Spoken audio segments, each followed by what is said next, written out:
afternoon and welcome to this February 17th, 2021 City Council work session. Thank you for joining us in this remote meeting format we're using in response to Governor Brown's Stay Home, Save Lives order. This format enables the City Council to meet and take care of business while keeping everyone safe. For work sessions like this one, where there is no opportunity for public comment, those wishing to access the meeting can do so by watching the live stream available on our website, the broadcast on Comcast Channel 21, or by calling into one of the phone numbers listed for this meeting on the public webcast and meeting materials web page. Thank you all for joining us. And with that, I am going to turn over to the city manager to introduce our first topic. Thank you, Mayor and Council. And I'm joined this afternoon by Jason Dedrick and more of his team that is going to walk us through this next work session. Great, thank you, Sarah. Again, good afternoon, Mayor and Council. My name is Jason Dedrick, Policy Analyst in the City Manager's Office. Here today to do what, at least for me, is an exciting thing, which is to kick off our Census and Ward Boundary Project. This is something we do every 10 years, and so this is your first work session on this time around. So I'm going to give you a little bit of background, get you going on some things you need to think about, and then have some discussion today so that you can help guide staff efforts going forward. We have assembled most of the team that we had in place 10 years ago, actually. So myself, Laura Hammond, also in the City Manager's Office, and then Sarah Zaleski in Community Development will be providing all of the software and mapping expertise in the same way that she did 10 years ago. And then two of you, Councilors Clark, Councilors Lenka, were both here last time we did this. So other councilors may look to the two of them for a little guidance or reflection on how this went 10 years ago. So I've got some slides that I'm going to share my screen on here. We'll run through these slides and then we'll have time for your discussion and questions.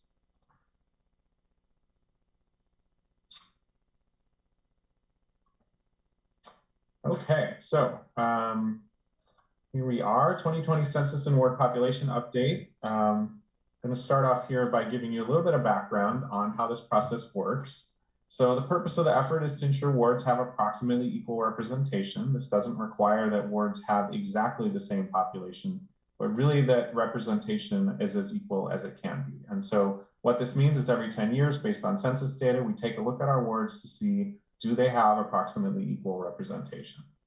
Again, happens every 10 years. We use that census data to do this, and that's why it happens every 10 years. It's important to note that boundary changes are not always necessary. They have been the last 3 decades. However, it's always possible that our populations are not vastly unequal, and so boundary changes are not always necessary. So just something to keep in the back of your mind.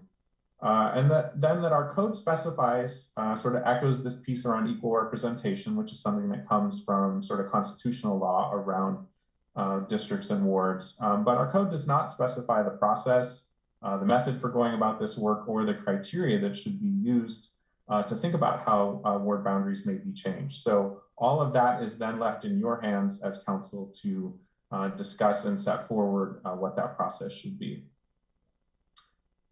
So I'm going to give you an overview of the timeline because things have actually changed a lot. As you probably know, there's been a lot of talk about the census this year. And as recently as a month ago, we thought that we were going to receive our block level census data on time, which is normally in April. About 3 weeks ago, we learned that that was instead going to be late July.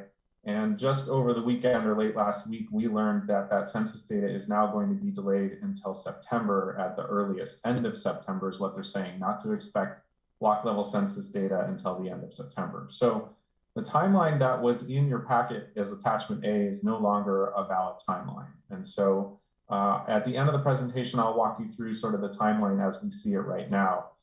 So today still provides you a good opportunity to get some grounding in this project and to get things going, but we're going to be running a lot slower here in these initial months than we did 10 years ago. So a reminder that we don't actually have a formal city deadline around when this work needs to be done. Traditionally, your deadline has been to complete by December 31st of each year.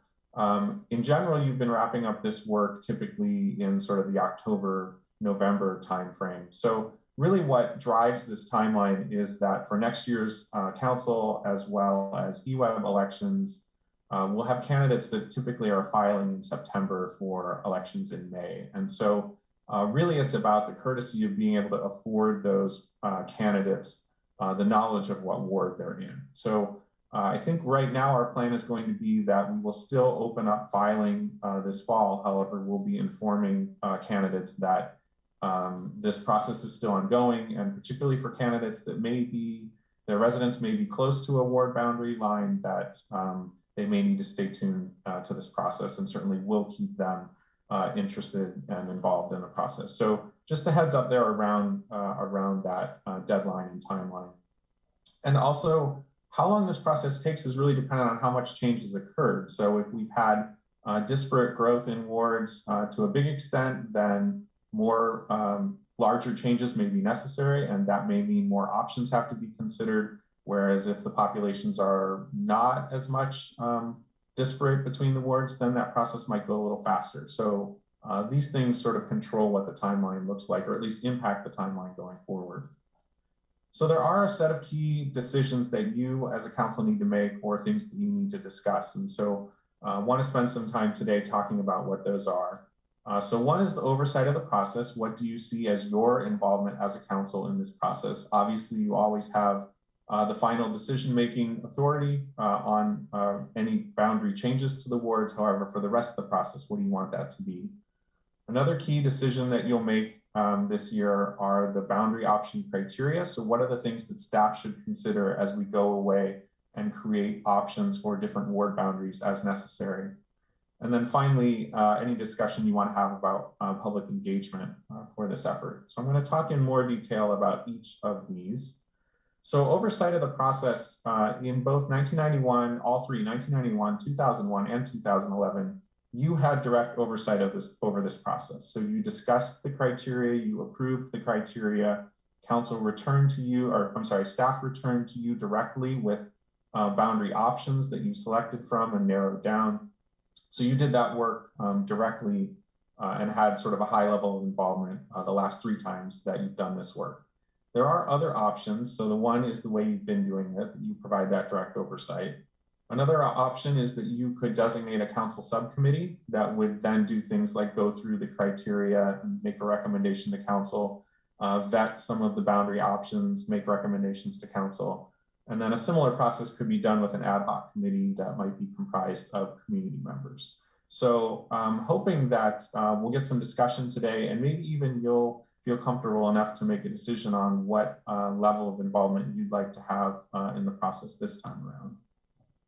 In terms of the boundary option criteria, again, these are the factors that staff will use as we're developing options for different boundaries. And so there's a whole universe of ways in which that can be done, and having some criteria that set the sideboards for staff is really helpful and provides some certainty both to the community and to you as a council around what those options will look like when they come forward.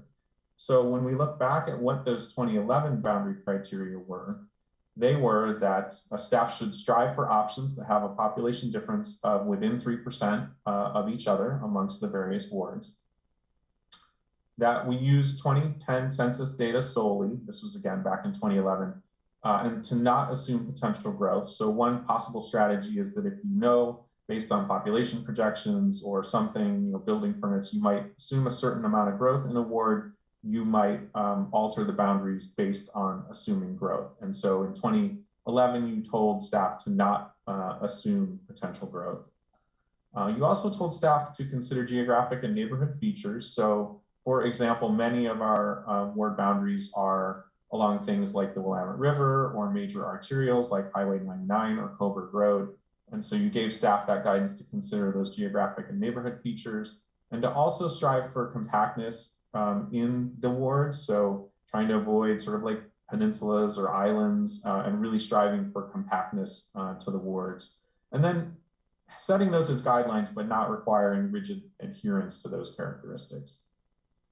And then finally, you asked that as staff return to you with boundary options, that we also provide you demographic information by ward to show how different options might change the demographic composition of individual wards. So a starting point for your discussions this year could be these criteria that you used in 2011. There may be different criteria that you want out there. These may be the ones you want out there.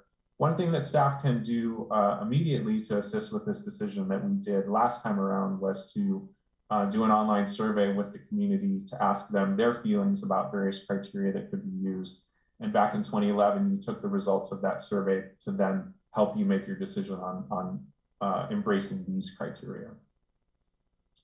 And then finally, the last piece of discussion for you, not necessarily today, but any feedback that you have on this today would be great, is public engagement. So I'll walk through sort of what we did back in 2011 and all the things that we plan on doing this time around.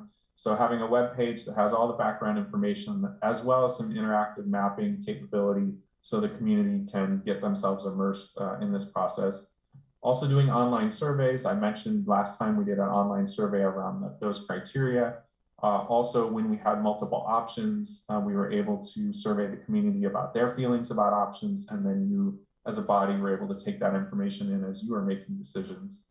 We'll also use our social media platforms. We will have an interested parties list that we'll keep up to date via email on developments in the project as we go forward.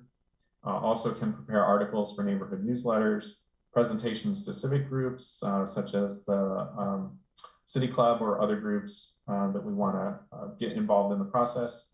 Public forum prior to key decisions. So for example, back in 2011, you had encouraged the community to provide their comments during public forum on things like the criteria that were used, as well as different options that council was considering for boundary changes. And then also there's, of course, formal public hearings prior to your adoption of final ward boundaries. So these are the ways in which we're intending on engaging the community this time around. And so any feedback you have on those pieces would be helpful as well. So when we look at what we think a revised timeline might look like, this is sort of a guess at this point, but we're in this February to September period before we get that block level census data. Staff will, or you will help develop that process. So what your role will be, as well as approving the criteria that staff will use for developing options, those can happen here in this period. Staff will be preparing the database and the base map for use of the block data once we get it. And then we can also initiate the community engagement during this time period as well. So hopefully we'll have all of those things in place then when that data lands.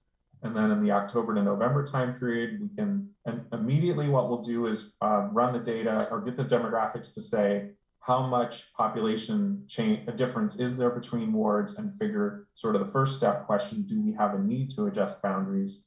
Then if we do, we'll start using that criteria that you develop to develop options, bring those back to you, you'll narrow those down.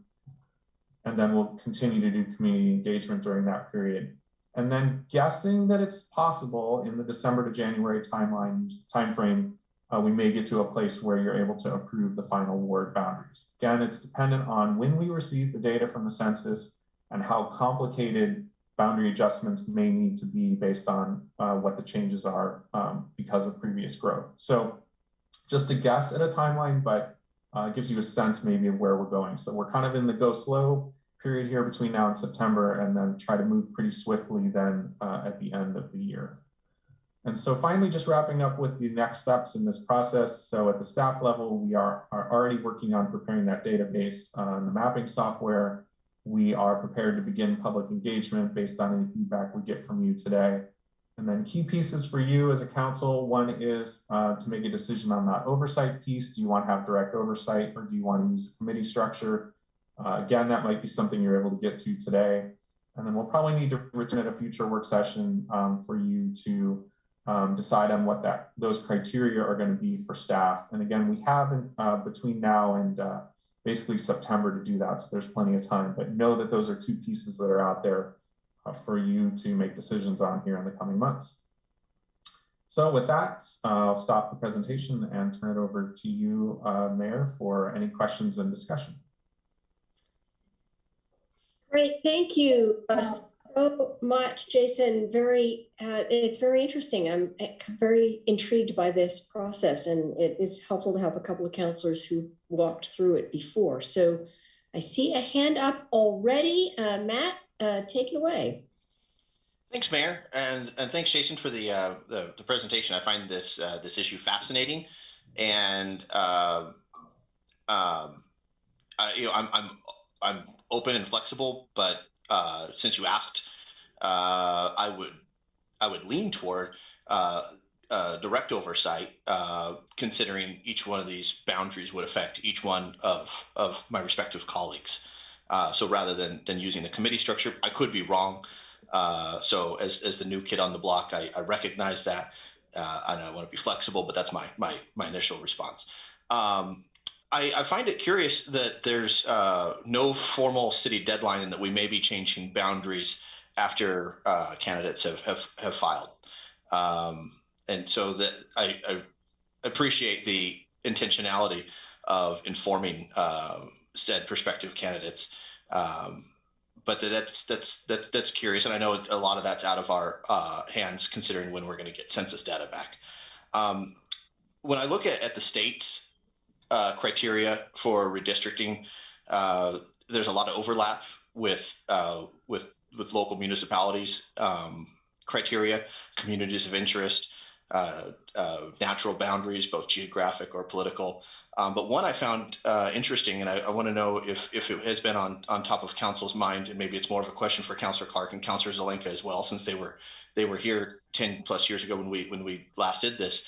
But one of the state's criteria that I find fascinating, I'd love to hear your thoughts on, is the criteria to be connected by transportation links. Is that on top of our minds as we potentially explore redistricting for the next 10 years?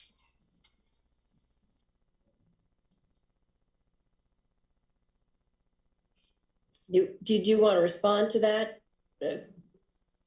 question? I apologize. I didn't hear the question as clearly at the first part as I did the last. Sorry. Was my microphone going in and out? I can repeat the question. Why don't you Please, just the first part. Yeah, it was my fault, not yours. Has council considered criteria similar to the state criteria to have a connection via transportation links in our redistricting conversation? Okay, Nick, you're up next anyway. Do you want to just go? Well, I'll answer that first if it's right before Sure. the other. Yep. I would say I'm not sure what that means to consider based on, but I would say that the state has been willing to do some very interesting things over time with their redistricting process. They, for example, in the last process 10 years ago, they split House 11. They split a community in two between House 11 and 7 by running it right down 58 and using that particular transportation corridor as a boundary when it was in conflict with the other part of the statute that talked about not splitting communities. And that one split Pleasant Hill in half. So I'm not sure exactly how those criteria actually work there, but I would say that I've had some involvement in this for a while, and my time should be starting now. I just wanted to say there. Unless I'm cutting off Alan, who also wanted to speak about it. Yeah, I guess we can start the clock for Mike now. Yeah, go ahead, Mike. Thank you, sir. I think I'm next anyway.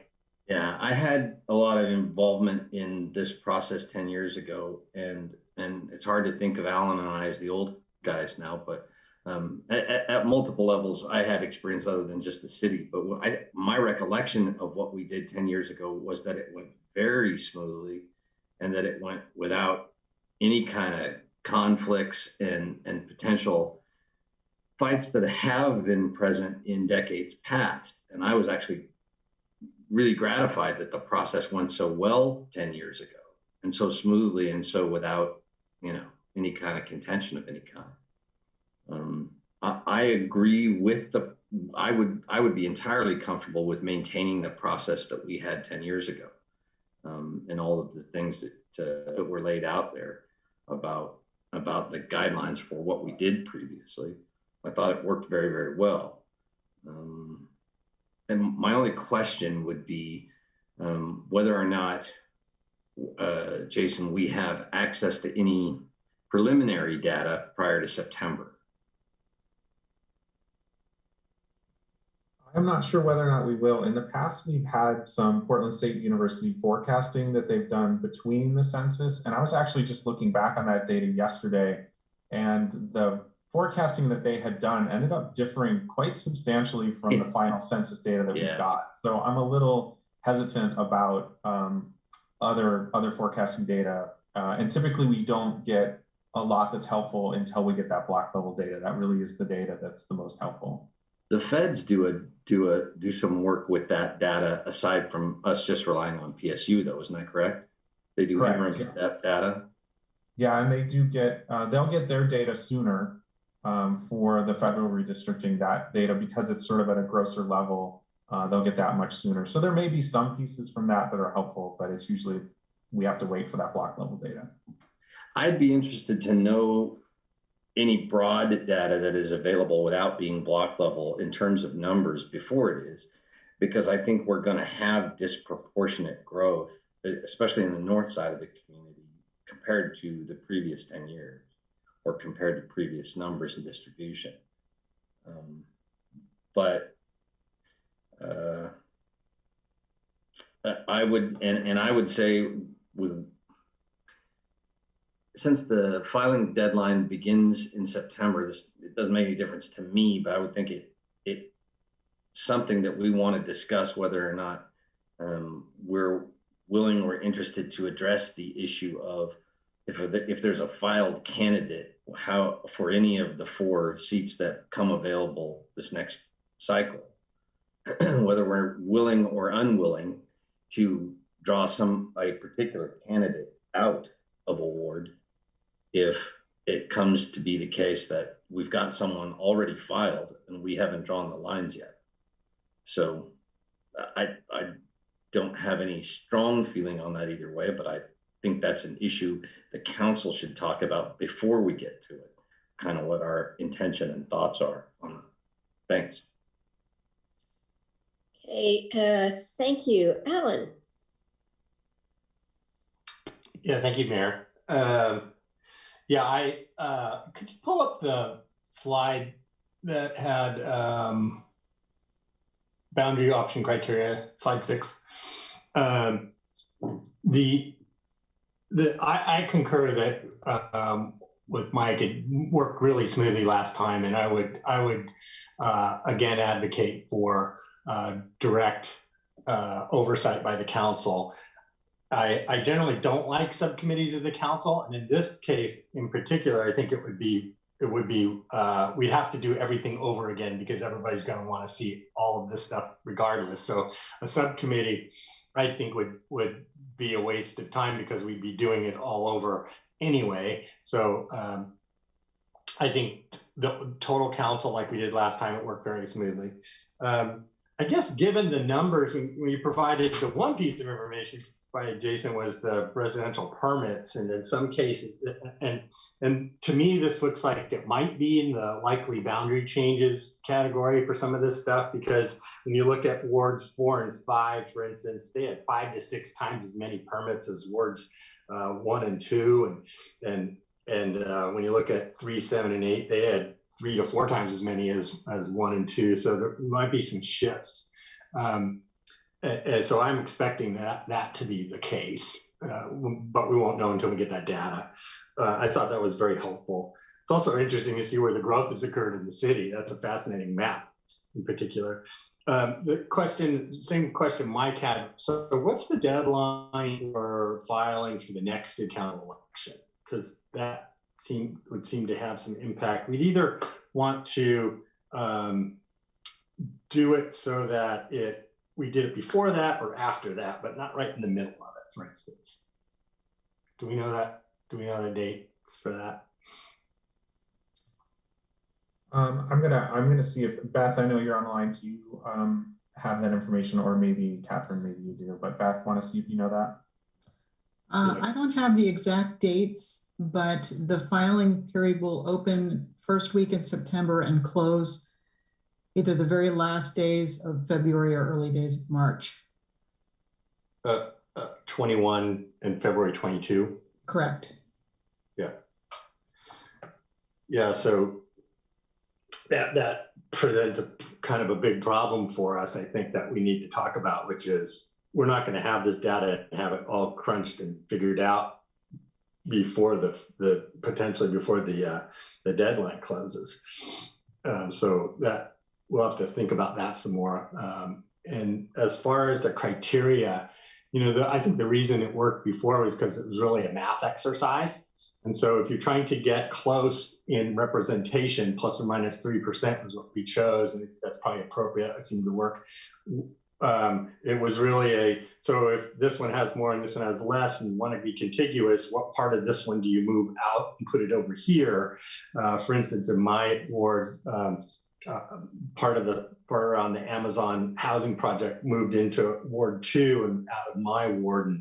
And so so it's really about contiguousness of the ward and not splitting up, like Mike said, neighborhoods as much as possible. And while transportation links seem, when you think about it initially, to make some sense, it could result in neighborhoods being split up in different wards. So that's not a good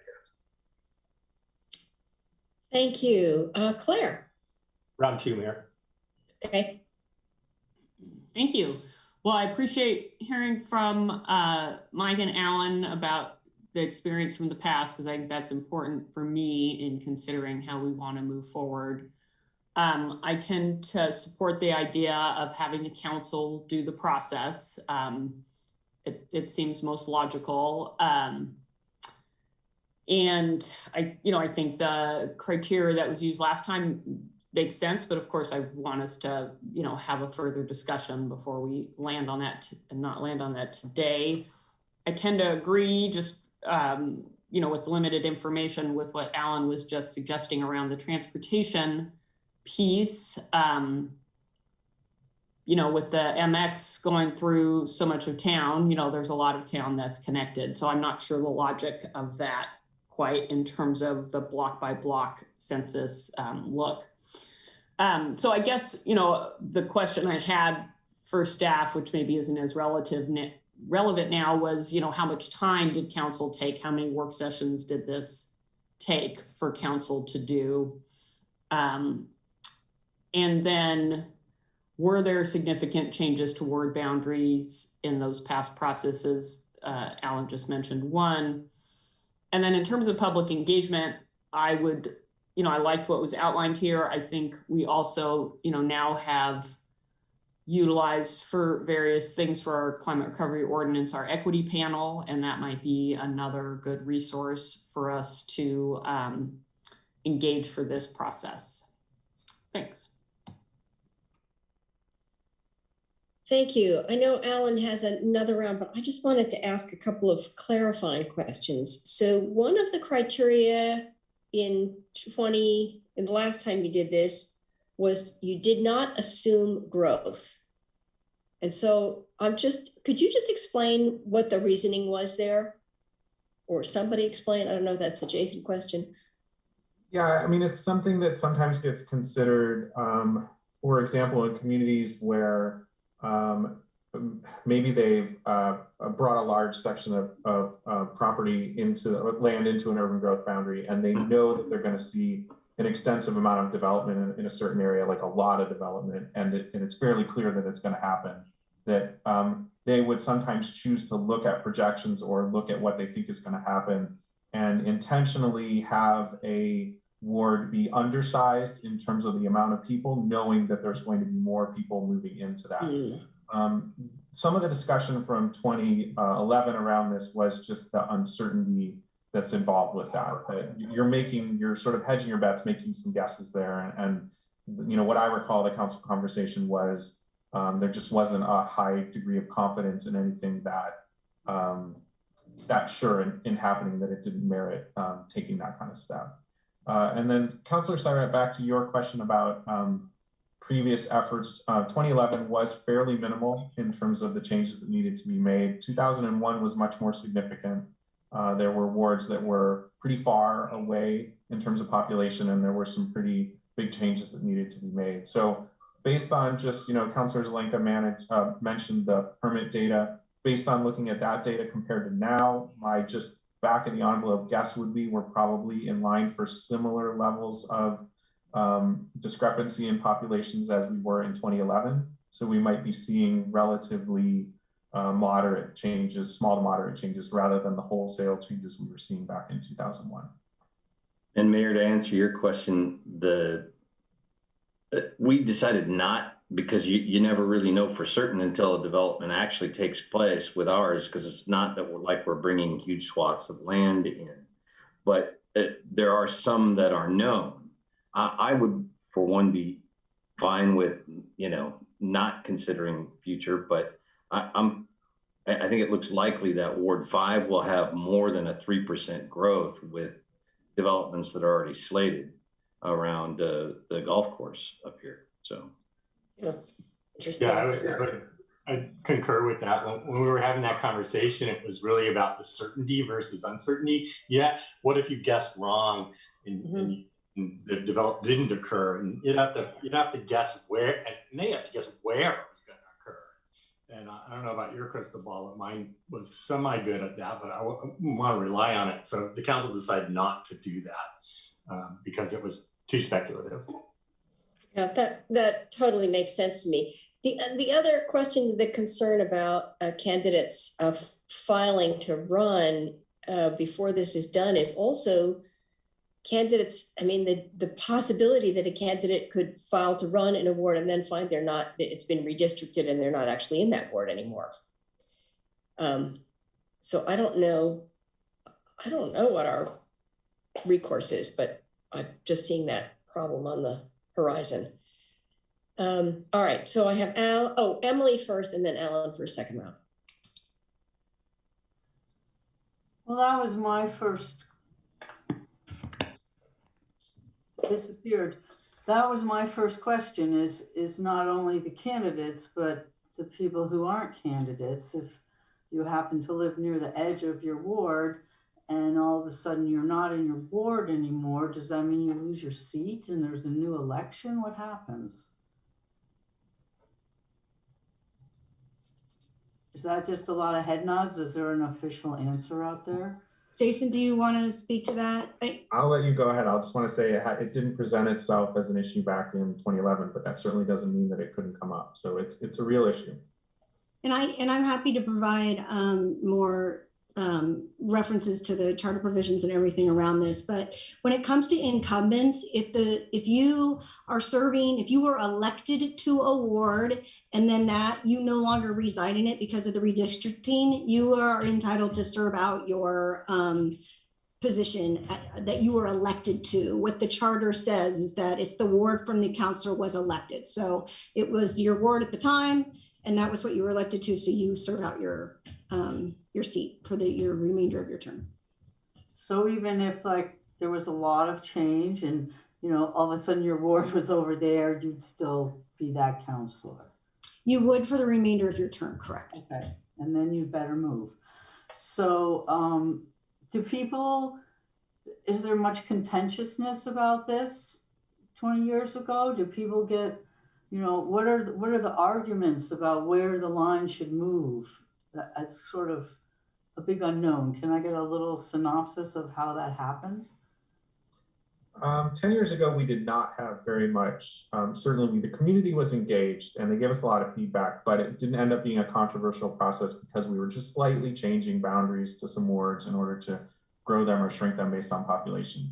What can come up in other communities, and I think what came up, for example, 20 years ago, was the idea of a ward crossing the Willamette River, for example. I think it might have been Ward 4 or Ward 3, where there's that question about when we bridge a ward across a major feature in the community, and certainly that comes up in other areas as well. So that's an example of where that can come up. I think I can't speak further back from there, but it tends to be around in other communities as well as ours. It tends to be around the things that are seen as part of the fabric of a community and how a ward does or does not sort of align with that fabric, which is not always an easy thing to map because some of that is more a feeling than it is an actual boundary that you can locate on a map. Okay, thank you. This looks to be interesting. All right, Ellen. So, yeah, I was going to concur on the engagement part. I thought that was a good list. My only caveat to that was I think it would be helpful to have a public forum, and once we have a draft of what the boundaries look like, then there's something there to comment on. Otherwise, it becomes a free-for-all about should I move here, move there, and that's a very complicated thing, and it's not something that can be done on the fly. You need to actually sit there with maps and math and do all this stuff to get it right. So, comment after the draft boundaries are set. So the revised timelines. So if the filing deadline is February of 22, this revised timeline slide would indicate we'd be done before that in January. So if we're not, and say the census doesn't get us the information in late September, it's later than that,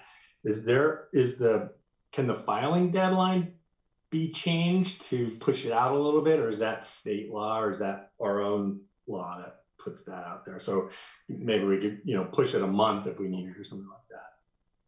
Because I think if we could complete this process before the end of the filing deadline, then it doesn't present us with a problem that we were talking about.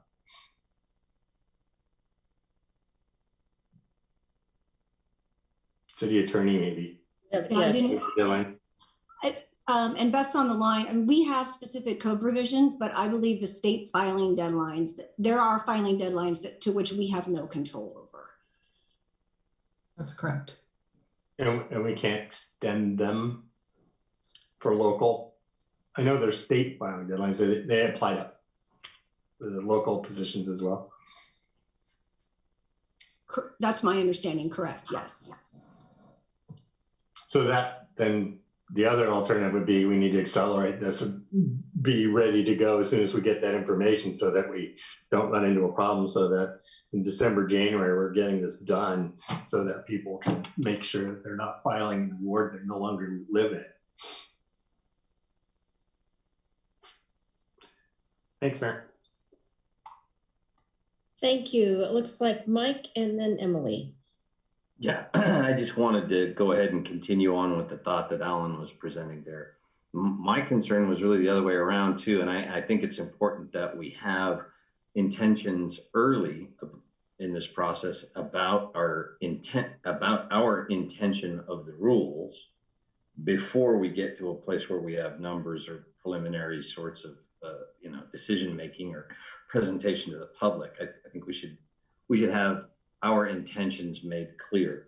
And my original point was not so much about the deadline and whether somebody's cut off, but the other way around, where what are we willing to do? If somebody files in, the first day that they're able to in September, are we willing to draw a line that cuts that candidate out?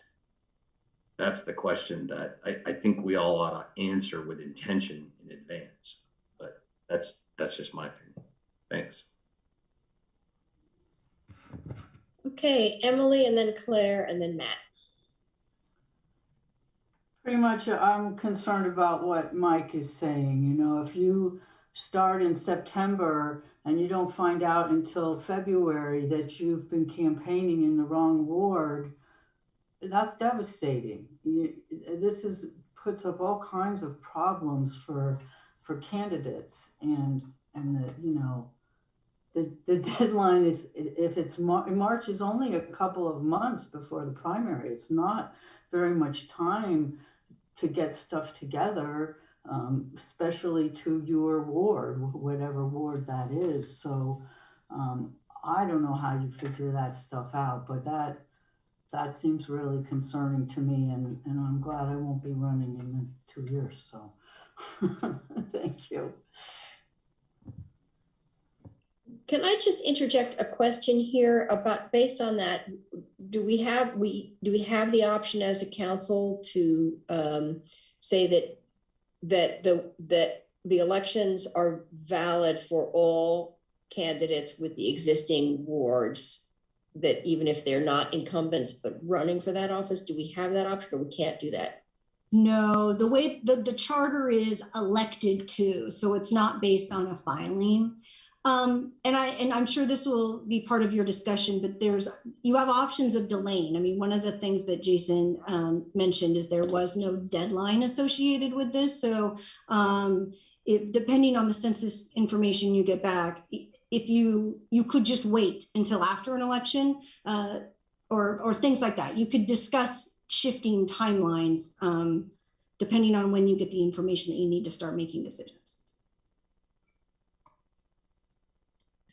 All right, let's see. Claire. So that would be like after May. Right. Yes, it would be. Mm-hmm. Okay, Claire, you're up. Thank you, Mayor.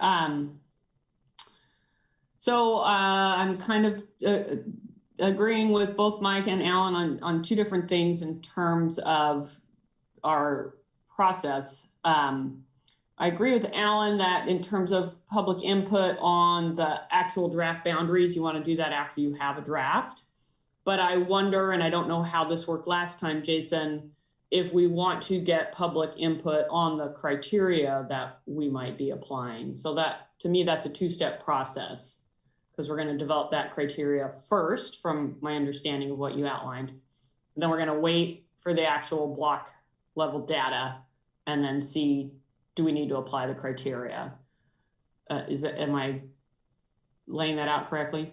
Correct. Yeah. And from an engagement standpoint, what we did last time was we surveyed the community on various criteria that we could use. So some of the ones that are out there, for example, we asked them, do you think it should be plus or minus 3%, 5%, 1%, 10%? So we got feedback on that. So variations on those 2011 criteria. So we could initiate that, right away, get you some survey results that help you see where the community sits on those criteria, and then use that information to develop some criteria. And then last time there was a public forum prior to you, council, adopting that criteria, saying, hey, community, do you have any final thoughts on these criteria before we approve them and hand them off to staff?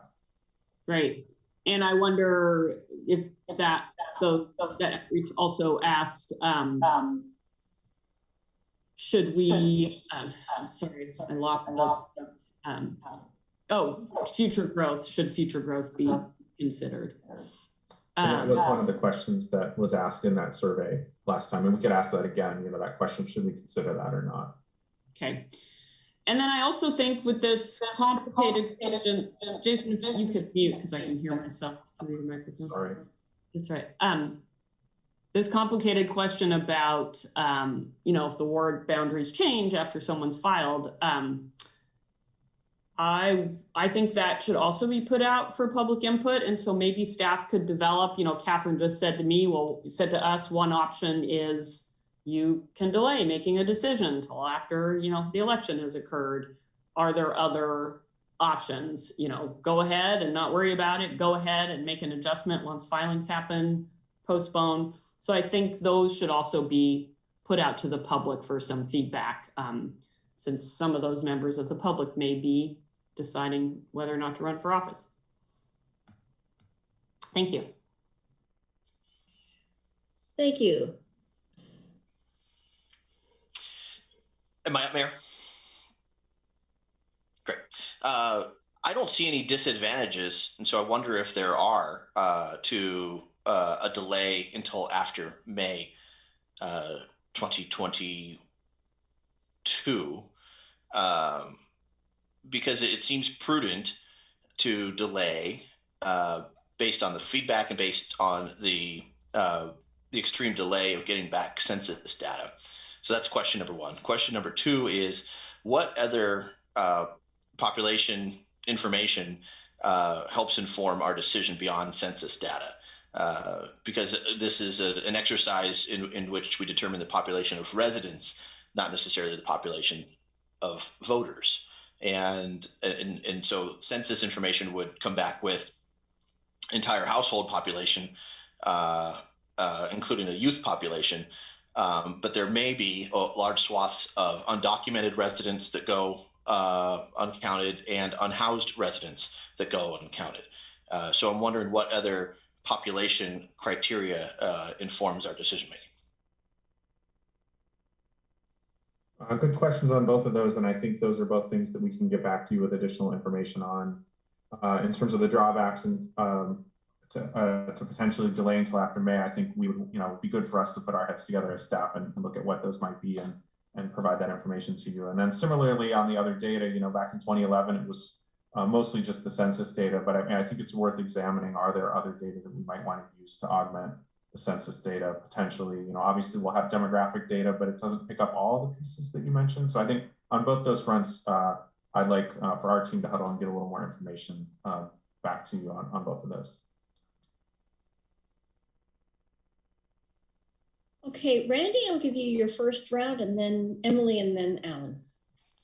Thank you, Mayor, and thank you for the presentation. It's been fascinating listening to everybody's discussion on this. I've heard a lot about what happens if somebody files and then the line gets moved. I mean, the inverse argument of that is what happens if the line isn't moved that would include somebody who might want to run. So I really see this from both sides. I think it's important that we state our positions as well. I'm for the full council involvement in this. I think it's too important of a decision to lay on a small subset of us. I like all of us being involved in the discussion. I wish there was a way we could get at the actual data sooner, but it doesn't look like there is. So I just wanted to raise primarily the other point of somebody's going to get excluded either way. It's just trying to figure out which is the, I guess, lesser of the two. So thank you. Thank you. Emily, and then Alan. I just want to add that I don't understand why it would be okay between May and November to change it, because you often have a runoff, so someone hasn't been elected yet. So I think if you delay, it's going to have to go all the way past the general election. That was my same comment. It's really November, not May. If we delay, so then you're out, what, another 18 months or something like that? More than that. That kind of makes me think accelerating is a better idea.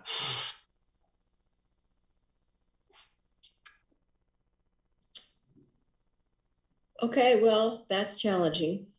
If no one else has any comments, it does seem that on the first item that you were asked to weigh in on is whether you want direct oversight. I does feel like there's enough sense here that maybe we could just put a motion on a table and vote on that in particular, so at least that piece is clear, and then we'll come back for the other discussions.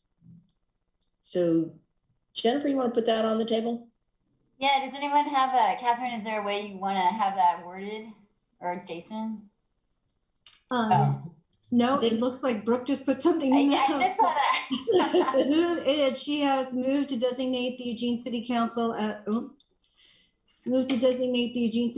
the review and decision-making body for ward boundary criteria, scenarios, and process. So moved. I can. All right, I see, Mike, you have your hand up. You want to speak to that? I do, Mayor. I was trying to figure out, I think there were a couple of new suggestions I know that Claire made that I liked about the idea, and that I think Jennifer made as well, about expanding public input. Is there a reason for us not to decide today on accepting the criteria that we used 10 years ago and talk about the few thornier questions later? I kind of want to move to amend, but I don't want to do so if the rest of the council's obviously not ready to. But I think there are a few comments that, oh, sorry, Mike. No, There please. are a few comments that people wanted to get the public feedback before finalizing the criteria, but I could be wrong about that. Yeah, I that's correct. I'd forgotten that. So never mind. I agree with that we should, and let them comment on criteria before we choose it. I agree. Thank you. Okay, thank you for that. And the raised hands disappeared after that discussion, so that's super. So all in favor of this motion, please raise your hands. Aye. 1, 2, 3, 4, 5, 6, 7, and none opposed. So that passes. Thank you very much. That's great. And it is a very interesting process. A little challenging this year, but everything with COVID is challenging. So thank you so much. And I think with that, thank you very much, Jason, for walking us through that. It was very helpful. With that, we are ready to go on to our second item of business. And I'm going to turn this over. This is the discussion of the interim auditor. And I'll turn this over to Catherine initially. Hi, so I'm going to just tell you a little bit about the process that we followed for the interim police auditor. As you know, Mark Gisner's last day will be the 26th. And so we're looking to have the interim auditor in place so there's no gap in time. One of the things that some of you may have wondered is, well, do we need to actually have an official appointment of the interim police auditor versus just having someone step in as AIC? And based on the way the charter specifically refers to a police auditor, as well as your code, we think the best way to make sure there's a clear authority and a clear delineation of who is functioning as police auditor is to actually have you go through the process of appointing an interim police auditor and have a contract with an interim police auditor as you would with the police auditor. So it's really about clarity and continuity versus just having someone step in there kind of on a temporary basis. So this is what we're going to talk about, and what you're going to do today is totally separate from whatever discussion you will have and whatever process you'll want to take regarding a permanent appointment to this position. That will be led by the ERC, and you'll have an opportunity to talk about what you want that to look like, what process you envision for that. So today it's really just about getting somebody in that position that can function when Mark permanently retires. I met with council leadership to talk about the process that was followed when back when Chris Biamud was left and Don Reynolds was appointed as the interim. We talked about that. And one of the things we talked about for the interim appointment was kind of the salary range that council would want to look at and consider when appointing the interim auditor. The division manager 2 range, which ranges from about approximately $112,000 to $144,000, was the same. That was roughly where Mark was originally hired in. It was a different system, but it was kind of where the captains fell, which is similar to the division manager 2s, and also the range that you used for the presiding municipal judge when you hired him a year or so ago. So based on all of that, that was the range that was discussed. And you have in your packet a proposed contract, if that is the way you're going to move and act today. And I will turn it back over. I know Councilor Ye and Leah is here. She's available if you have questions for her. She's going to keep her camera off and listen until you'd like to speak with her. But and if you have questions for me, but with that, I will turn it over to you all for discussion. Okay, thank you for that. And Jennifer, I'm going to let you go through what you've done and I don't have much to add. Thanks, Catherine, for getting through all that. You know, we started talking about this when Emily was still president, and it kind of spilled over into the new year. So there's been a lot of discussion. I had the opportunity to talk with Leah about whether she was interested in taking on the interim position. We didn't want to assume. And we had a really nice conversation. We discussed the contract that you guys have before you and what she she was comfortable with, and she has indicated that this contract is acceptable to her as it is currently written, in case anyone had questions about that. I'm not sure if people have questions. I'm not sure what to add, but I'm happy to answer them if anyone does. Thank you. Are there any comments or questions about the contract? Any other concerns? Well, it looks like it's pretty straightforward in that case. I think we're fortunate to have Leah willing and able and prepared to step in to do this job. And we're fortunate to have a smooth transition at this time with this much going on. So Jennifer, you want to put a on the transition, Mayor. A peaceful transition. A peaceful transition. So true. All right, so I'm going to go ahead and make the motion. I move to appoint Deputy Police Auditor Leah Pitcher as the interim police auditor and authorize the council president to execute the interim police auditor employment agreement set forth in attachment A. Second. All in favor, please raise your hands. 1, 2, 3, 4, 5, 6, 7. And Councilor Evans, I can't see you, so I don't know. But you can raise a virtual hand, maybe. At least 7 in support, and I don't know about Councilor Evans, but I think we're in good shape.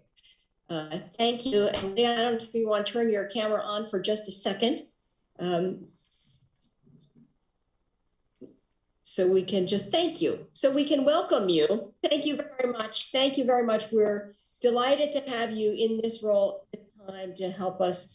I know you've been navigating some really important work already, and glad that you were able to just carry on and do that. So we look forward to working with you. Thank you very much. Thank you all for having this confidence in me. And yeah, I look forward to working with you too. Thank you. Great. Thank you. And so with that happy ending, I think we can close this meeting. Thank you all for a good meeting. Have a good afternoon.